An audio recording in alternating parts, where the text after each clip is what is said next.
Ba't Tapos saan siya nakatira? sa Mindanao Oh, Extension. ba't di kayo magkasama?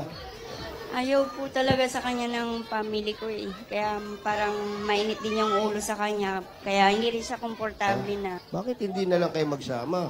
Ayaw ng magulang mo talaga? Ayaw Bakit sa, royal blood ba kayo? Bakit ba ayaw? ayaw sa kanya kahit dati pa eh. Bakit? May bisyo ba siya? Hindi, binata naman. Kaya lang... Ano, yung mukha niya ba nasa likod? Ganon, nakakatakot. Iba ba siya? Ayaw lang talaga. Siguro may init ang... Ano. Ayaw lang talaga sa kanya. Eto yung asawa mo? Ano yan, yan? Kuya, maupo ka, kuya. Ay, eto siya. Ito ba yung tatay? Eto, halika.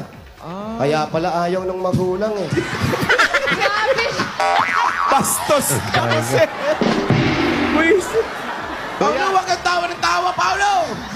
Yan nga yung asawa. Eto yung anak mo. Malinaw na ang lahat. Nakwento ni Joanne na may anak kayo, tapos sa Mindanao ka nagtatrabaho, tapos hindi kayo magkasama, at ayaw daw sa'yo nung magulang niya. Totoo ba to? Opo. Bakit? Sa tingin mo?